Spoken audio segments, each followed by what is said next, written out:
Welcome back to another episode of the Strength and Speed Podcast.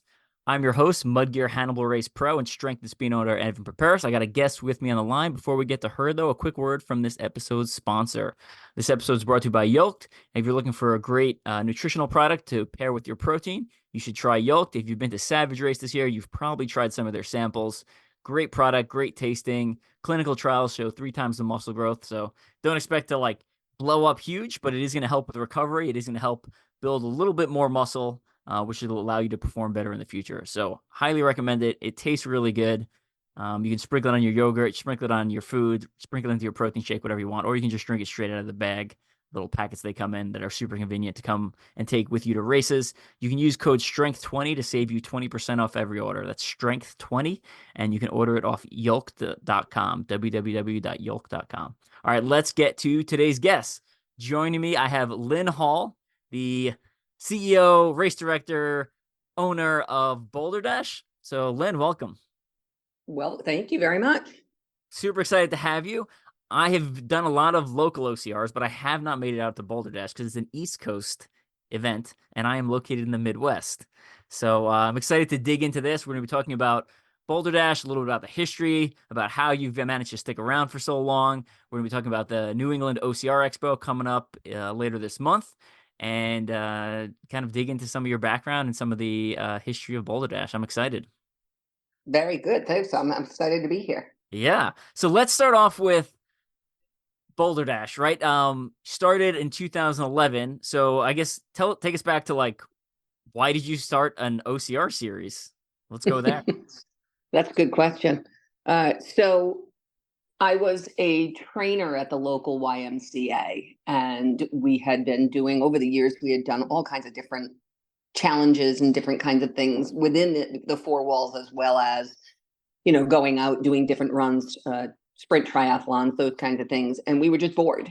So a lot of the people that I had trained were just saying, I really want to do something different. So they started all investigating, trying to find things that everybody would agree to doing. And one of them found a Spartan race back when no one knew what Spartan was. This was in 2010 in Amesbury. That's like the first one. I mean, we're talking that is, yeah, that's early. Keep going. Way back. Yeah, we had absolutely no clue what we were doing.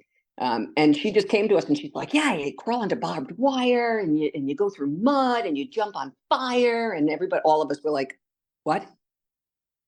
But we had decided as a group that we would do something crazy, and that sounded crazy enough. And this is, again, back, like you said, it's the beginning. I mean, they basically had a tarp on the ground and we were crawling underneath it. Do you know what I mean? Like it was way in the beginning. Yeah. If anyone hasn't seen like 2010 Spartan races, go on YouTube. They look like straight trash. It is wild. I remember Hobie Call posting a video of him doing an early Spartan race, and the things aren't even marked well. There's people giving him directions, and he's literally, like you said, he's literally crawling under a tarp. That's an obstacle. Yeah. And he's got a bucket and he's going into a local lake and pulling. It's wild. Anyway, keep going. Yeah, so we did it, and it was back when they had the gladiators, which I'm glad that we got to experience that. But so we finished, and there was about 50 of us, and basically what we did all summer long was we trained for something that we had no idea what it was. So made up crazy things in my backyard. I had them using the swing sets, and where I had the sprinklers on them, and then I'd make them run around the neighborhood and come back and they'd do something else. And we got barrels and they crawled through them, and we just had a great time trying to figure out, okay, we have no idea what this is, but we figure this should cover it. And it did. We were good. We went up and completed it. And then on the way back, everybody was still, just high as a kite from doing it. We all felt great. And as we were driving back, and I know you said you're from the West Coast, so you probably don't know this about Rhode Islanders, but we don't like to go very far. So I grew up in Long Island, so I'm originally East Coast, and now I'm Midwest. Yeah. Yeah. Well, if it's more than 20 minutes, it's a day trip as far as we're concerned. So on the way back, we all talked about what a great time we had, but that none of us wanted to go back to Amesbury to have to do that again, that we needed one a lot closer. And I like to say that Boldr Dash was born in the backseat of my car because someone from the back seat yelled, "Hey, Lynn, make one." Nice. And that's kind of what happened. Nice. Yeah, I love in the Midwest we have another race director, William Shell from Mythic Race, who fan of OCR and was like, we need more of them in the middle of Missouri. And he's like, well, if no one's going to do it, I'm going to do it. And he started his own brand about 2 years ago, so they're about to do their third event this year. Oh, wow, great All for right. them. Yeah. So you decide to do the race, start setting things up. Talk me through some like unexpected challenges. Like I think as an OCR athlete, a lot of people are like, oh, it's super easy. It's no problem. You throw out some flags and you build some obstacles and you're done. And it's not a problem. Yeah, And everyone shows up because there's a race in the area. So like talk me through some of the challenges as like a new race director you faced. absolutely. I'd never done anything like this, nor did I ever think I would. So I basically went down to, there's one ski area, and it's actually a valley, not a mountain. It's called Yago Valley Ski Area in Rhode Island. So I went down to them and had never met them before or anything like that, but just asked them, you ready, want to take a chance with me? This is something that is up and coming. I think it'd be cool. And it was perfect. They have a search and rescue team, on site. So we hired them and just, started to get a couple of sponsors going on so that we could get a little bit of money coming in so that we could start to build. And again, we did not know what we were doing. So as we were building, I was also doing boot camps. I was running boot camps on Sundays and sort of along the lines of, what we had done before Spartan. And one day at a boot camp, I said, hey, does anybody know how to hang a cargo net in between two trees? Because I had no clue. And one of the participants in the boot camp was like, yeah, I can help you with that. Okay. And he came, and his name is Grant, and he is still my builder today. So we met on the, I want to say on the course, but on the boot camp course. And he came, he started putting things up. Our first walls were made out of picnic table wood because he used to make picnic tables. So he donated the wood. They were so heavy. I can't even tell you, to put up a 10-foot wall made out of picnic table wood.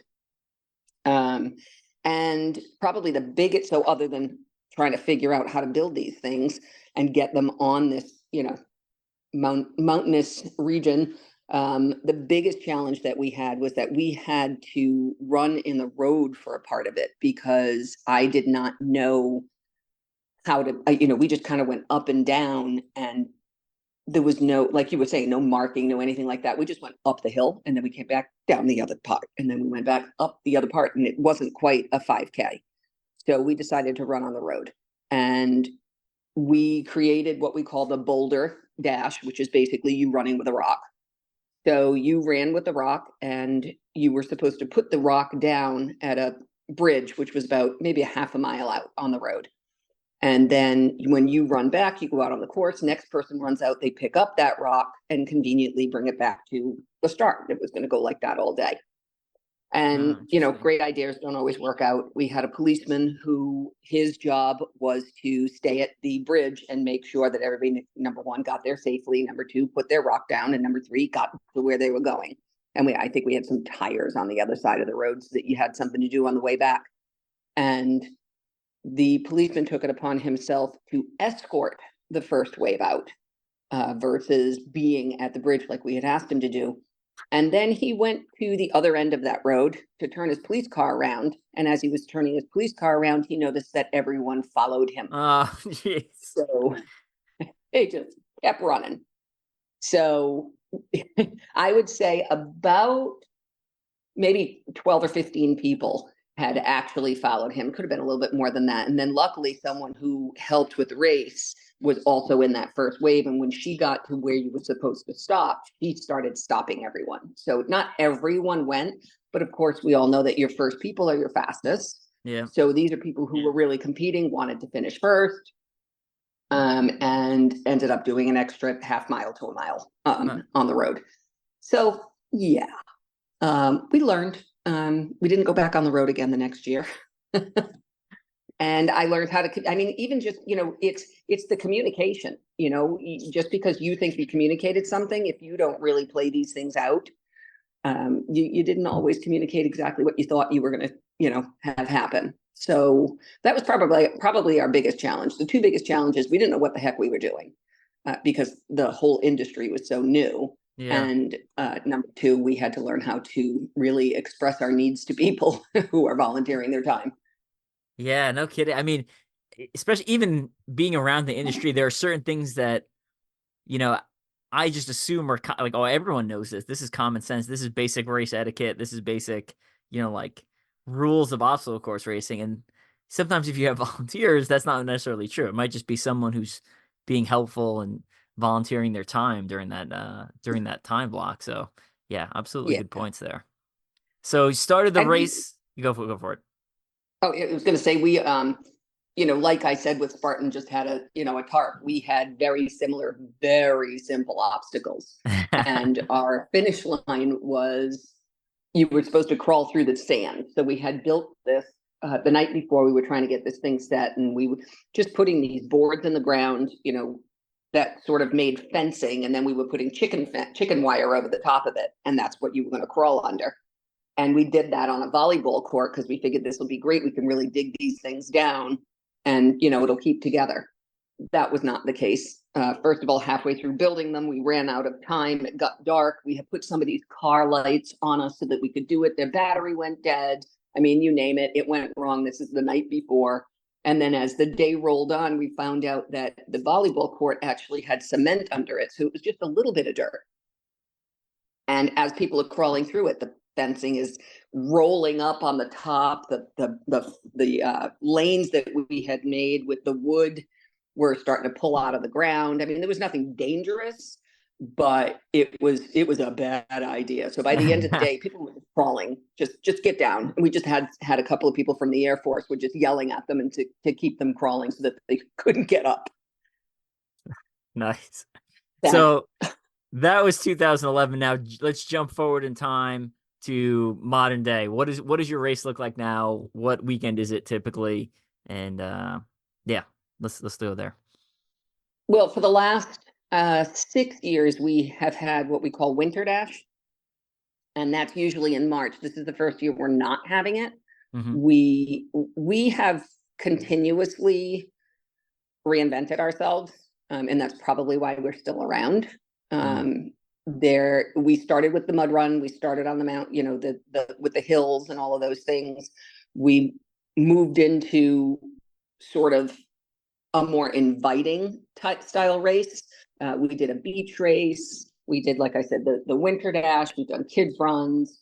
And so now we sort of dabble in just about everything, and we're just kind of seeing what works. So long way around to say we don't really have that standard, this is when our race is, now that we've moved away from Winter Dash.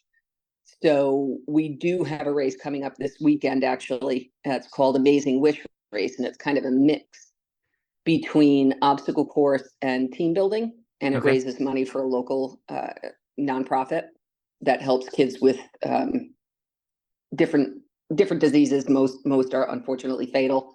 Oh, and so we started kind of getting into that, where we could help the community by running events. And we're, for the first time this year, we're going back to the fall for the main event. So we're going to have Boldr Dash in September, which is when we used to have it. Nice. And then so it feels really good to get back to the fall. And then in October we have Doggy Dash. Nice. And it's what you said. It is an obstacle course for the dogs. Do humans run it alongside? I mean, I'm assuming are the humans doing the obstacles? Let me ask that, or it's just the humans dogs are not doing the obstacles. This is an obstacle course for your dog. Okay. Do you crown first, second, and third, or is it more of a participation? No, I'm just too busy running around petting dogs all day. Okay. It's really more of what you see is just a bunch of really happy pet owners, just thrilled to be out doing, and in many cases, what they love to do, and focusing on their pet. Awesome. What's so funny is we're actually recording this on April Fool's Day, and for years, every year, Tough Mudder or Spartan was like, welcome, the dog Tough Mudder. They were joking about it for years, and here you are doing it every year. Yeah. So it's the best event of the year. It really is. I think we're going on year 6 or 7. That's amazing. Yeah. It's really cool. Spell Boldr Dash for the people, just so people can find you Yeah. on social media. Easy. So it's BOLD, like the word bold, and then it's just the letter R, and then we spell out dash, DASH. So it's Bold R Dash. Gotcha. Okay. So you kind of started answering it already, but we mentioned, you've been around since 2011 and you've managed to continue to reinvent yourself. So, as we've, especially in the last, I feel like I say this every year, but there's always like brands rising and falling every year. And every year Yeah. I'm like, no, I can't believe Battle Frog went out of business. I can't believe Warrior Dash went out of business. I can't believe, and this year it's Rugged Maniac and it looks like Bone Frog. They're kind of up in the air exactly what's going on with them for the second time in about 3 years. Yeah. Why why do you think other brands are having trouble sustaining, and why are you sticking around? Is it just the continued reinvention? Is it the, are you better at managing cost versus, I feel like some brands, especially like the big brands like Tough Mudder and Spartan, they put so much production cost into their events, it becomes almost hard for them to make a profit because they have these huge staffs. So like, talk me through some of the, what you think is some of the issues with some of the other brands, or is it just the ebb and flow of the industry? Yeah, I'll turn it over to you. Yeah, there's definitely an incredible ebb and flow with the industry, and we unfortunately we have to look back at 2020. That really hurt a lot of people in this space, but we can't blame 2020 because the running industry has come back. Hmm. It's the OCR industry that's not as strong as it was before, and a lot of people will say that it's because people in the race industry concentrated too much on the elite and you lost that average person who wanted to go out and try something. I'm not sure that's 100% true, but I can't see that point. For us, we did both of what you just said. We have that reinvention, and we've found a way to sort of control cost as much as we possibly can. Our reinvention is literally going, like I said, we don't have a mud race anymore, which does totally bum me out. But we did start a kids and family mud race, which was helping a different nonprofit organization called Thrive Outside. So that was Thrive Outside in the Mud. So we were able to kind of keep the mud going through that for, I think, also 6 seems to be the magic number, 6 years. And then we continued to reinvent ourselves. I mean, the way that it went for us is there was a hurricane in, I think, 2013 that really devastated our beaches. And we were approached by one of the more vacation spots on the Mesquamaket Beach is what it's called. And they got pummeled. So it was like a Save the Beach race. And it was a 2-day on the beach, in the sand, running along rocks and in and out of the water and that kind of thing. So we ran that one. That turned into a beach race that I think we held the beach race 3 or 4 times. Then there was a place called Rocky Point. It's an old amusement park that they finally tore down and just made it an open state park. So we celebrated that by setting up the obstacles sort of where the different rides used to be. So we would try and find an obstacle that was as close to what that ride was and put that there, which was really fun. Oh, I love that. We I love actually that. it was very cool. There was we made even like arcade games and stuff like that were a little more beefy to make it seem like obstacle racing, and we put that along where they used to have all of the arcade area and that kind of thing. So that was fun. We did that a couple of times, and then like I said, Doggy Dash came about. Sad little story there. Doggy Dash came about so that I could have my dog run it, and it ran in October that very first year. It's always been in October, and that May she went blind. Oh no. So she was never actually able to do it, which was very sad. But she would always visit. That was Elsie the Boldr dog. She's the logo. She's still the logo. And she would, like I said, she would come down and visit, but she couldn't do it. So those are the different kinds of things that we've done. We've done that Amazing Wish race that I'm talking about this weekend. That's that pure mix of that team building piece. Some of it's a little bit silly. Some of it's a little bit brainy, so basically everyone on your team has that place that they can help the team out. Mm-hmm. So we've really reinvented ourselves many, many, many times, but tried to stick with at least that one yearly obstacle course that was a little bit more along the lines of what Boldr Dash, how we started and who we are. So that's kind of, the craziness of where we've gone with everything. The cost piece is something that we were also very lucky with. And that is when we did our very first Winter Dash, it was on a campground. So it was a kids camp. They're not open in the winter, so it was perfect. We went in there and we literally made the trails. So our volunteers went through and we cut a 5K out of the woods and did Winter Dash. When COVID hit, the Sunday, I think they closed the world on Monday. That Sunday, we were doing boot camps because they would allow us, as time grew on and we developed a relationship with this camp, they allowed us to build earlier and let people go out. And we started doing boot camps on Sundays, and you could actually go out on the course and practice the course, which was really great. And we did our Sunday boot camp. Okay, everybody, we're ready. Next Sunday, it's race day, and Monday, the world shut down. Yeah. So, yeah. So, what we were very lucky with is that they allowed us to keep the obstacles up while things were slowly opening up, closing back down. We were trying to figure all of these things out.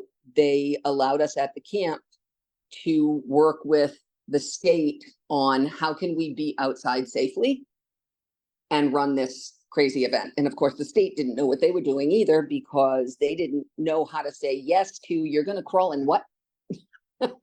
Right. So we just kind of all made it up as we were going along. And I mean, we were wearing masks outside. We had these little garden stakes stuck in the ground with little handheld sanitizer for your hands. Yeah. You name it, we did it. We sprayed down the obstacles with sanitizing spray in every half an hour. I mean, we did whatever we were told, but it allowed us to keep moving all year long. Yeah. So we kept doing boot camps, and then we held, in the middle of the summer when things started to open up a little tiny bit more, we held the race over and over again, just to let everyone get their chance who had registered in March. So we ran two in July, I think another one in August, and we just kind of kept opening it up and kept letting everybody get out there. And that eventually turned into, we never took the obstacles down and just started adding. So we've worked with the camp in different ways, both financially and physically.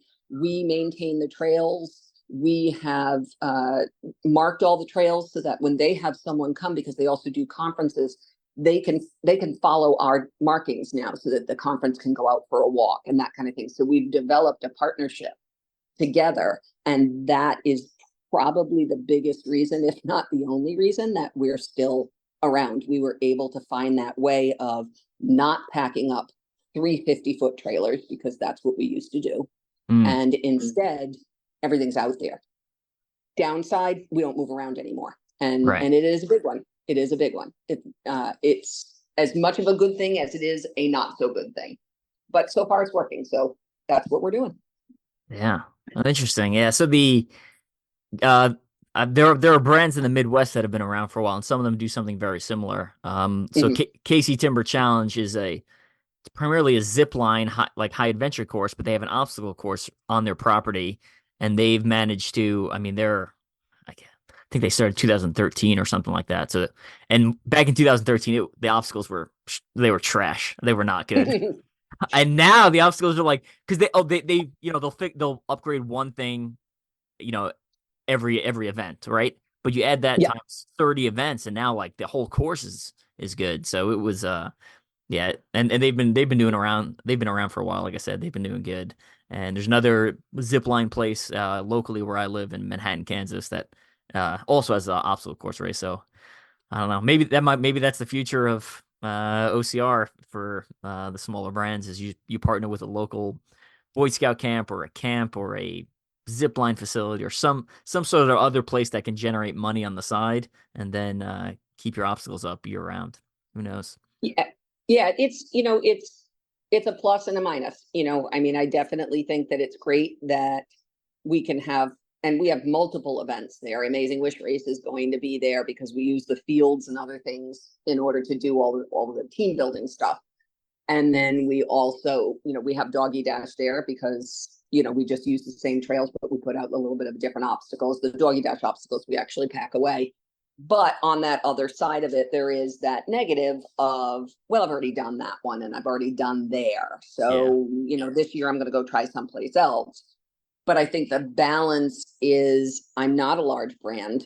I have a full-time job. This is not something that I'm doing to make $1 million.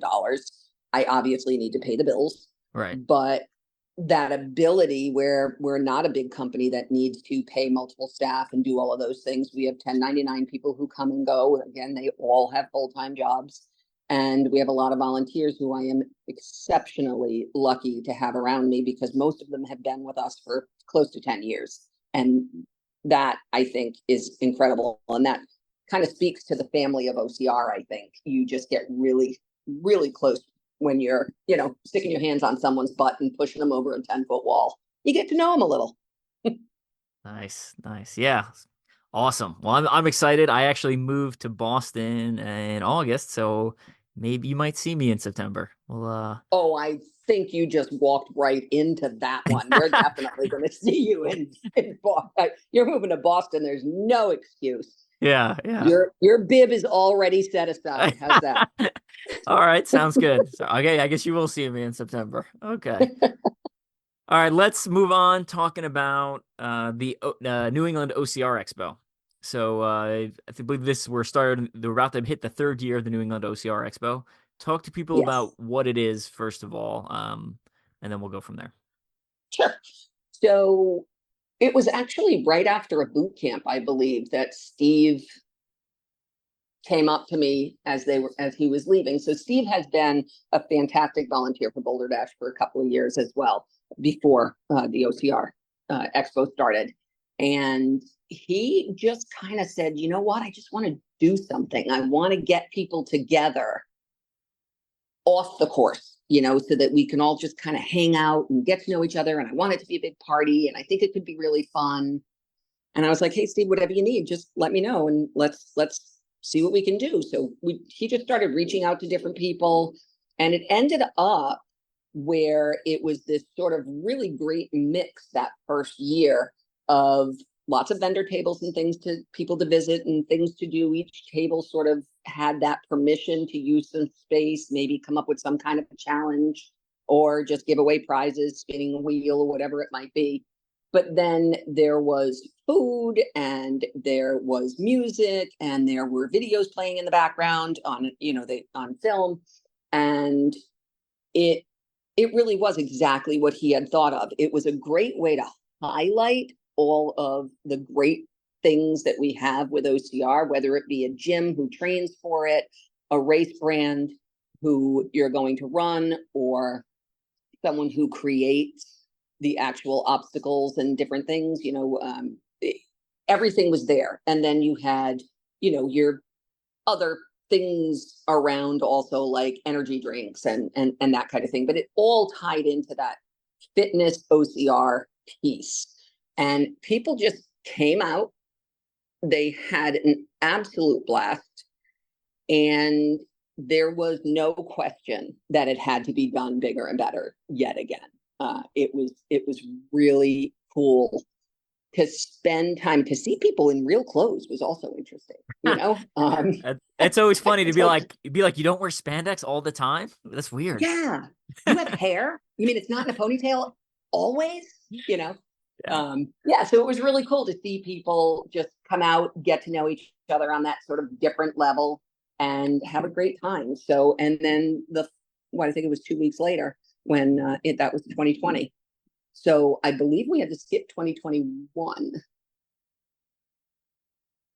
possibly even 2022, because we're coming up on the third one. So it took a little while to be able to come back from COVID. That was a tough one.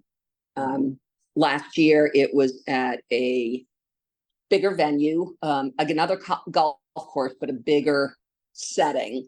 And Steve had the great idea of starting to say, okay, like we had these little challenges last time, we got a bigger space. Let's make bigger challenges this time. And that's everybody came, and that's exactly what they did. They brought bigger and better things, actual equipment that people were working on, and different challenges that people can do. We brought something that, was a new obstacle, but it was very small. So it was something that we could bring in. And everybody just had sort of highlighted what they did through play. And if you really think about it, that's what OCR is. It's fitness through play. And it's, yeah. that's what we are. That's what I believe OCR is. So it really did turn into, an even bigger, better thing. And now this year, he has really gone and created something special. Now it's getting even more so into that fitness piece, where you're still going to have your 25 plus vendors being around, and they're going to have their standard little things that they're going to do, and the little challenges for you to do, and little prizes for you to win. And I think that that's fantastic. But on the outside of it, he's having it this time at a ninja gym. So he's able to take advantage of that space and what that gym offers. And he put together a DECA with Spartan and Yancey. And he put together even something that I don't think anyone's even really seen yet. And that is with OCR coming to the Olympics with, I think it's a 100-meter course. He is able to mimic that the best way possible within the space. So it's 50 feet down, 50 meters down, and 50 meters back. So now you've just got things that you haven't even been able to do before. So how can you not want to go there? Nice. So I think you actually answered a lot of my next question, which was going to be like, if someone was taking this model, right? I always look at like models for success and basically mimicking them in other sports or other places. I was going to ask, like, if someone wants to do a Midwest OCR Expo, a West Coast Expo, a Texas Expo, or something like that, would be like, what recommendations or what tips would you have for someone looking to mimic this model in a different location? Yeah, I think it's definitely something that could be mimicked. I think that there's a lot of buy-in that needs to be had. You really need to talk to people, and it's taking that chance. I mean, Steve took a big chance. He loves OCR. He loves people. He loves fitness. He believes wholeheartedly he believes with his whole heart that getting people together and establishing those bonds on and off the course are just so, in many cases, life-changing, that he took that chance. He said, you know what, it's going to happen or it isn't going to happen. He took that chance physically, mentally, and financially. He said, hopefully I don't lose my shirt. And he's not in it for the finances. Anything that the expo made the first few years, if it made anything beyond its bills, it went to charity, which actually the first year it was our charity, Find Your Bold, which worked alongside Boldr Dash. And the following year, I don't believe I remember exactly. I think he had a couple of charities going on the following year. And then he made the NEOCR Expo a foundation. So now it's an official nonprofit. So he's not in it for the money. And I think that shines through. If you're going to do an expo for the cash, that's great. It's going to probably look a little different than what he's doing, because he just wants to grow the family of OCR. Yeah, no, absolutely great advice there. Love what you guys do, and I think that's really clever. I think again, I think it should be mimicked in other places. And you mentioned those relationships being so important, and I know from my work in the obstacle course racing industry, and then like on my day job, I'm in the military. That's what I do day to day, and a lot of what I do is largely relationship based. So we have like a formal structure and organization, and even at work, someone's like, yeah, well, Evan, he does his own thing sometimes. I was like, but he gets stuff done, but he does his own thing. And a lot of it is just the relationships I built, and the the way I treat people, interact with people, and get stuff done for them. Cutting around a lot of bureaucracy is how I've managed to do a lot of things, both within OCR and then on my professional side. So, yeah, huge, great input there. You have a lot in common with Steve. Oh yeah. You really do. Yeah, he's ex-military as well. What Steve? What last name? Steve Bacon. Okay. Steve is the one that started the NEOCR Expo. All right, nice. So let's give everyone a details on the location, time, date, etc. for the New England OCR Expo. Okay, so the OCR Expo is going to be April 20th. It is at Ultimate Obstacles in West Boylston, Massachusetts. The doors open, I believe, at 10. There are the DECA and the 100 meter are starting, I want to say, at 11. I only built the registration website. Sorry. You would think I would know this. You can do all three. So essentially you can come in and just hang out at the expo, watch people do great things, participate in whatever the vendors have going on. You can come in, you can do the 100 meter and check out the expo itself, or you could come in and do the DECA, check out the expo itself, or you can actually do all three. You can come in, you can do the DECA. When you register, you'll pick a time for your DECA, and then you'll get to register and pick another time for the 100 meter. So you could actually go in and you could do everything. So it's going to be a full day of fun. Nice. And where can people sign up? People can see that wasn't very nice. I was supposed to look at that, wasn't I? You can just direct them to the Facebook page if that's easier. Whatever. Yeah. It's the NEOCR Expo. Okay. That on Facebook, and there is the link and the event in there to put it on. Nice. Sorry about that. And I know they've got a lot of good vendors. I know last year they were giving away like free race entries for like a lot of the stuff. So you know what? You're absolutely right, and they're doing that again this year. I apologize for not mentioning that because that's a pretty big deal. Spartan is giving away a Bari Mass ticket to every person that walks through the door. So if you're a vendor, you're getting one. If you're doing DECA, you're getting one. If you're just coming to the expo, you're getting one. If you're just doing 100 meter, you're getting one. Everybody that walks through that door that day with paid entry of whatever kind is getting a free race on that weekend. And I believe that's the last weekend in August. There's like almost a reason. There's not a reason not to go at that point. No, you know, you just like if you're an athlete who likes racing, or even someone who wants to try OCR, right? You know, drag your colleagues, your spouse, your friends, etc., to the expo. You know, it seems like 100%. And even if you're already signed up for the expo, then signed up for the race itself, then get that ticket and give it to your buddy. You know, I mean, there's just absolutely no reason not to go. 100%. Right. I mean, that's how we grow the sport, bringing new people in. We can grow the sport two ways. We keep people involved, or we can bring new people in, right? So, yes. Great opportunities for both at this expo. So, and I'm excited because, as I mentioned earlier, I'll be East Coast next year. So, I'm sure I will be involved as a vendor or something. I'll be involved in something for the expo for next year. So, you will be. That's keep it going. You need to keep it going in September. Yeah. Sounds good.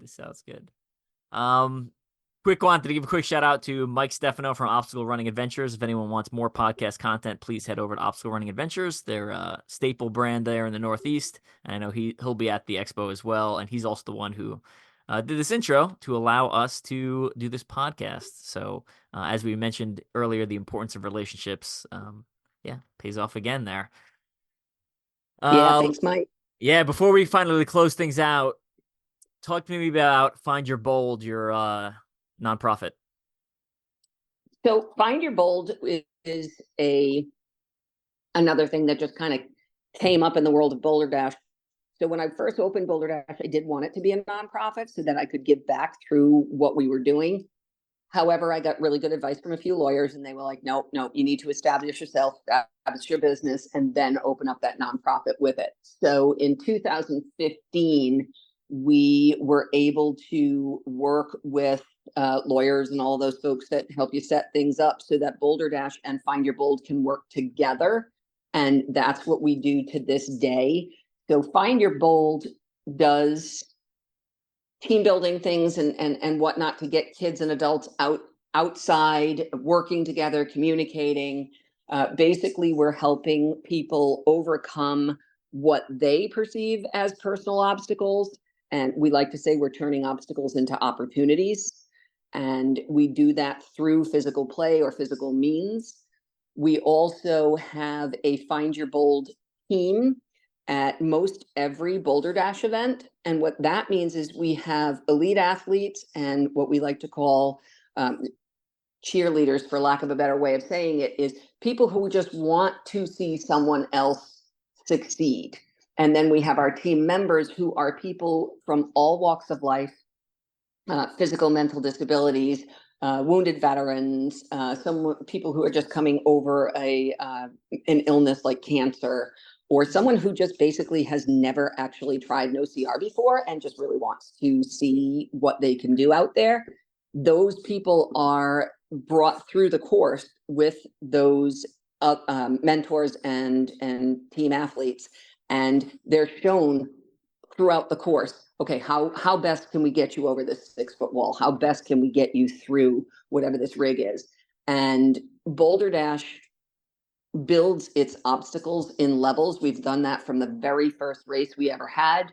If you come up on an 8-foot wall, there's a side that has no assistance, there's a side that has a cleat towards the top, and there's a side that's a ladder all the way up and all the way down. And we do that everywhere we can with the different obstacles. And that Find Your Bold team is also something that can be, you can get help financially. If you're looking to come in on the team, we can help you financially to be able to run that with that group. And it's an awesome group. We've had teams as small as 2 all the way up to 80 plus. So it's awesome to see them out there. We have one lady that she is in a wheelchair. If her arms are, if what she's concentrating on is making her arms work, then her legs don't really get the message. Same thing when her legs are working, then her arms don't get the message. It takes anywhere between 4 and 6 people to get her through, but she does. She gets out of that wheelchair and she does every single obstacle every single time. Nina is awesome to watch go through that course. Amazing. That's awesome. So cool to hear and so cool to learn about. For people who want to get more involved in that, do you guys have a separate social media page or is there a website? How do people get involved with that? Yeah, Find Your Bold has its own Facebook and Instagram. We're not super active. We need to be a lot better at that. But we do have Facebook, we do have Instagram, and it's fybold.org is the website. Great. Perfect. All right. All right. We're going to start closing things out on the podcast. Before we get going, we like to ask people, tell us something people would be surprised to know about you. So more random, the better. Let's see where you got, Lynn. All right. So I hate this question because I tend to be kind of an open book, but I think what people probably don't know about me is most people see that when there's a challenge out there or there's something to do, I just kind of go for it. What I think most people don't know about me is I'm absolutely petrified of everything. Generally speaking, I cry before every event that we do because I'm convinced it's all going to go wrong, and I just, I'm not ready for this. I can't do this anymore. If there's something exciting out there to do, like, I've parasailed and I've done all of those silly things every single time. If I'm up in the air and I'm looking down, I'm waiting for the sharks to eat me, and I'm going to go down and I'm going to hit that mountain or whatever it may be. But I am definitely not the person that just jumps out and goes and does things. And then most people think that I am. Oh, that's a good one. Good one. Absolutely. There's a lot of, that fear is normal, and it's how you face that fear is kind of the important part of things. And I know like a lot of racers will get like pre-race anxiety, and some of them are like really bad. And it's you just kind of push it to the side and get to the start line, and the power through it. If anyone's looking for, if any of the on the racer side, if anyone's looking for tips on the like pre-race anxiety, my book on endurance talks a little bit about that and dives into that and some mental strategies and mental techniques for that. So available on my website, teamstrengthspeed.com. So any of our listeners, feel free to go check that out. All right, we're going to actually start wrapping things up. Any final shout outs you need to give, friends, family, sponsors, etc., anything we missed?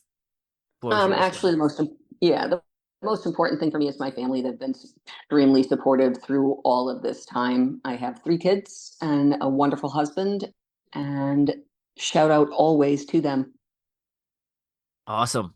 And for our listeners, again, head over to teamstrengthspeed.com if you're looking for obstacle course racing books or techniques. I've about 8 books on there at this point, covering some of that stuff, talking about brands, different obstacle race brands, and then my biography, Ultra OCR Men's, also on there with links to the audiobook. And then Blegmitz, we are the U.S. distributor of Blegmitz. So if anyone needs Blegmit Lights or Blegmit Extremes, you can head over to teamstrengthspeed.com, order them there. Discount if you buy the combo of the light and the extreme together. And then again, another final shout out to Obstacle Running Adventures. Appreciate him doing this link up and all the work he's doing out in the Northeast over there. I think that kind of wraps it up. Check the show notes down below. We're going to drop some other links for other discounts. I got a code for Mud Gear. I got a code for Manscaped. I'll drop all those links down below. I think they're both about 20% off, just like the Yolks one. All in the show notes down below. And we will see you in the next episode. Thanks for joining us, Lynn. Thank you so much.